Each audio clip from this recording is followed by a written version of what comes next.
versus Tucker. It's a great conversation, and what I love about it is we didn't mention Trump at all during that, and so I think that's a good indicator that we're getting deeper into the issues here. So I want to just transition to the other big topic I wanted to touch on, and in that last conversation we talked about the role of big business, and Tucker, you've made the point before that, you know, when we're so overly fixated on Trump, we miss out on some of the key underlying forces and policies that made a country, you know, so angry. And Cenk, this is a topic you've talked a lot about in terms of the systemic corruption that's been in government that people on the left and the right have been extremely angry about. Trump talked about drain the swamp. People on the left say unrig the system. How would you say we're doing on that right now? And what do you think we would need to get to actually drain the swamp? And then I want to get your thoughts on that too, Tucker. Yeah, I want to get Tucker's thoughts too. I'm very curious about that, and I mean that very, very genuinely. Because he's more populist than I think that a lot of the left give him credit for. So, in terms of how we're doing, miserably. It's about as bad as it can get. The corruption is rampant. It has taken over the system entirely. It's an absolute joke that corporations are human beings, that they have speech rights.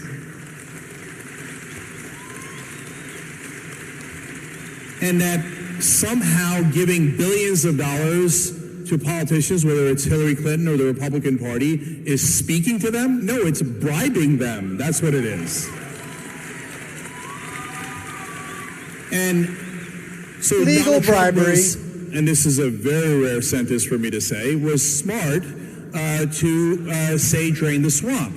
You know why? Because both Republican and Democratic, and most importantly independent voters, can't stand the corruption, and they can't stand the swamp, and they're absolutely right about that. Now, of course, the problem is Donald Trump is a pathological liar. Boo! Oh, he got slammed for that, folks. He got slammed for that. And I don't know if Tucker can say that or will not, but he knows it. Everybody knows it. And he lies every day, 7 times a day, oftentimes twice in a sentence. So when he said he was going to drain the swamp, what did he do? He came in. Here, a great example. He said, all right, I'm going to negotiate Medicare drug prices under Medicare. This is an outrage. Well, that's a very popular position. Every sensible person agrees to that. And what did he do? He immediately came and said, just kidding. It turns out they're bribing me. No, I'm not going to negotiate prices. I'm going to do just the same thing as all other presidents have done. And now, mind you, Obama did the same thing. Now, Obama would have the excuse that, well, I was negotiating a complicated deal, etc. Yeah. You ran an ad saying that what Bush had done was an outrage in not allowing us to negotiate drug prices, and then you struck the same exact deal, and so did Trump. Trump's a liar. He loves the corruption. He bathes in the corruption. So it's as bad as it could possibly be. And so my question to you, Tucker, is, do you believe in the 28th Amendment to get money out of politics? All right, we'll get to that. So Cenk here obviously playing to his base in the crowd, playing to, you know, the way that you're supposed to play it, right? I mean, we're doing the same thing. We love Trump. We're America first, MAGA all the way. So sure, we're going to look for the shiny examples of our guy and try to limit the examples that show the person in a bad light. But, you know, Cenk just went out there, you know, raw meat, basically. Throw the raw meat out there to the crowd. Cenk's a liar, pathological 24/7.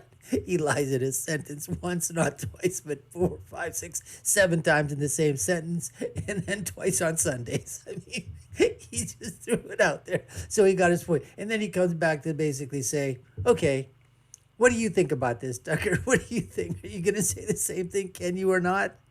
Anyways, I don't know if there was, he scored the points for his own, you know, political, for his political agenda. Let's go on. I'll reframe the question. So I do want to get your thoughts on money in politics, but maybe the way I'll frame it is, you just wrote a book called Ship of Fools, and you talk about this self-indulgent culture of elites and the ruling class. So I wanted you to say more about specifically, who are those folks, what are they doing, and then what types of reforms, maybe money in politics and or other things, do we need to start looking at? Well, let me just say to the Trump question, I would just say a couple things very fast. One, of all the criticisms leveled at Trump, he's a compulsive liar thing, to me, it's the least sort of interesting. I mean, I actually think that the truth about Trump is he is what he seems to be. Like, I've known a lot of politicians, and they really are two different people. The person on stage who's, children are our future. And then off stage is like, where are the hookers? They're totally different. I mean, they are. And they are, almost all of them. Trump is kind of what we said we wanted. I mean, he really is. I've known him for 20 years, he's come in the media. He's pretty much exactly the same in person. I don't think, maybe you say, well, he's one-dimensional, and okay, whatever. Yeah, okay. But sort of if you watch one of his speeches, that's literally what he's like. There's no other agenda. So you either like that or you don't, or you have mixed feelings about it or whatever. I personally think it's maybe the least interesting part of the moment we're going through. And your question was, it's like we're missing a lot. I used to drink too much, like way too much. And every Sunday morning I'd wake up for a certain period of my life and I have no memory of what happened the night before. And so I'd have to go sort of through forensically with my wife, so we were at the restaurant, what happened then? And then how do we get home? And that's how all of America's going to... If you just saw this right now, if you saw Cenk a little bit when he's talking about that, I'll go back to it just to show you. Cenk's like, oh, wow, what's he talking about? Just take a look at Cenk and how he sort of beforehand, this thing whole comes up. So let's go back to that and let's rewind that just slightly.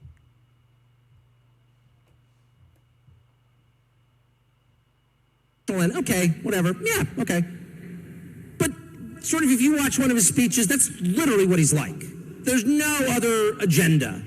So you either like that or you don't, or you have mixed feelings about it or whatever. I personally think it's maybe the least interesting part of the moment we're going through. And your question was, it's like we're missing a lot. I used to drink too much, like way too much. Watch Cenk. And every Sunday morning I'd wake up for a certain period of my life and I have no memory of what happened the night before. And so I'd have to go sort of through forensically with my wife, so we were at the restaurant, what happened then? And then how do we get home? And that's how all of America's going to feel when this is over. Do you know what I mean? It's like the whole society's being transformed into sort of easy thing to do, and all the dumb cable chin tuggers do it. It's like, Trump, can you believe it? It's like, part of me's like, really, how outraged can you sustain this outrage indefinitely before you die of a stroke? Maybe, we'll see. But you're also kind of not covering the things that are really happening, which is American society is inverting, and the middle class is dying, and nobody cares. Trump is a cover for everything on both sides. It's and trust me, I'm not an intellectual, but even I am like, this is too dumb, even for me. As for the money in politics thing, yeah, look, it's very frustrating to confront the truth, which is people who have more money and power have more influence in a system in which influence is supposed to be spread equally among everyone. So it's inherently anti-democratic. I just have been in D.C. for so long, and I've seen all these different schemes to get money out of politics. I'm sort of temperamentally for all of them, I guess. But you bump up right away against this thing called speech. So can you really tell someone he's not allowed or she's not allowed to express political views during a certain period? It's like, actually, you can't. So it's a little more complicated, but I would say it's even more complicated because the real threat to the democracy, the campaign finance system is stupid. Probably nothing you say I disagree with, but I don't think it's the real threat. The real threat is the massive concentrations of power outside government. So I grew up a conservative, pretty doctrinaire, I guess, sort of doctrinaire conservative, and I was taught my whole life that the real threat to liberty was the federal government because it's the most powerful entity, right? That's not at all the case. The beauty of the federal government is that it's so inefficient that it takes a long time to hurt you because they can get their act together. Do you know what I mean? The people who run the post office are not, in the end, an existential threat to you because they're too lame, okay? Google is not lame. Google's technology Google right now, for just give you one of the 1,000 examples, has 20,000 engineers working just on its search feature. Okay, these are people with advanced degrees make between 200 and 500 grand a year just on Google search. There are 20,000 of them. There has never been a technological entity or an entity of any kind as powerful as Google. Now, I'm not saying Google is evil, though I think increasingly I do think that they are. But even if they weren't, that is too much power in the hands of too few with no transparency whatsoever. At the heart of Google is the algorithm, and nobody knows what it is. You don't need to be Ray Bradbury to think through what might happen if they decided to subvert democracy or to re-rank search results. What effect would that have on voting patterns? You reach the conclusion very quickly, if you think about it, they'd be in control of your country. That is a huge threat to all of us. And it's not just Google, of course. It's many other tech platforms that basically control speech in effect. And so in the face of this, you have Republicans. Republicans are so easy to control. All you say is markets, and they're like, oh, I'm so sorry. Did I criticize the free market? You know what, Monsignor? Forgive me. And then Democrats are very easy to control, too. You're just like, look, we'll help you keep power. And they're like, oh, cool, all right.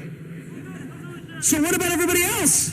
We stand on the brink of having a democracy that doesn't mean anything because, in the end, our collective power as expressed in government has been totally outclassed by private power in the technology sector, and no one is saying anything. This was absolutely amazing, folks. This was an absolutely amazing. And the thing here, I think that, I think Cenk went in this debate, I think, the wrong way.